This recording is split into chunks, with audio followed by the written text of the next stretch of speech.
Hey there, welcome to another Learning at Home middle school project. This is called the Lego Architect.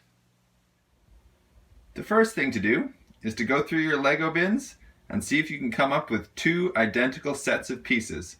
Now you want all the pieces to be different. I've chosen 30 pieces here. Now you can use fewer pieces if you like. You could do 10 or 20. I find with 30 pieces the challenge takes about 20 minutes.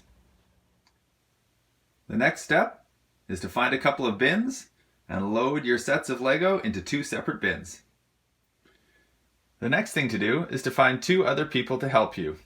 One of them will build the initial prototype, and the second one will work with you as either the architect or the builder to build the second model. Give one of the bins to the prototype builder. Thank you! Prototype builder will just put together a random creation, ensuring that they use all the pieces. It doesn't really matter what they make, as long as all the pieces are used. The prototype builder will now put their finished creation into another room. It is now time for the builder and the architect to get to work. You can choose who wants to do what, and you can do it a second time and switch it up. The architect, their job is to relay a set of instructions to the builder about how to put this creation together.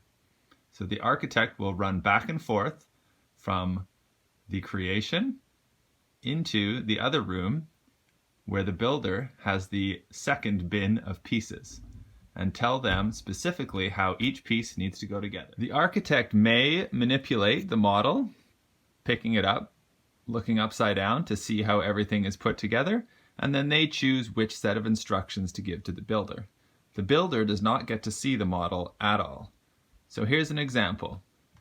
I might be the architect looking at the bottom, start with the red platform and put the single wheel on the front and the black flat piece with the double wheel on the back. Head over into the other room.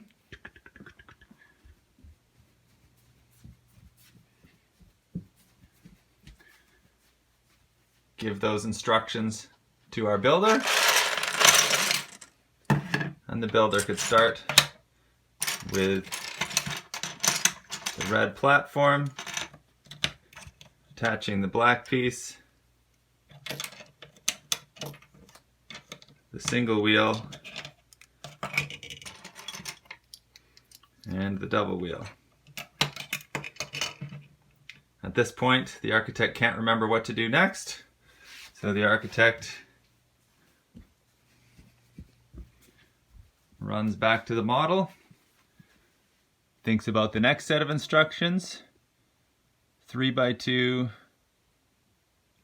2x2, 2x4 along that bottom edge.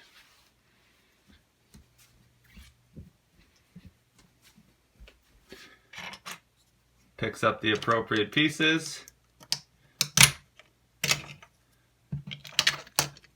And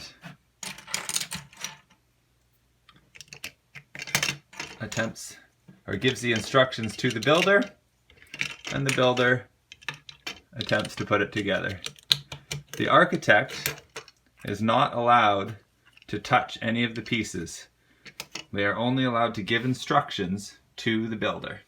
When you think you're all done, you can bring the second creation in, the one that's been created by the architect and the builder, and you can compare it to the initial prototype and look around and make sure that they are both the same, or whether there have been any errors made. This is really a great project for students to show them the importance of communication and the importance of using specific details when trying to communicate things with other people that have to be done in a particular way. All sorts of useful skills that you will learn later in life when you're trying to explain to somebody how to do something, and then you can't understand why they didn't do it properly. I hope you had fun with this one. On to the next project.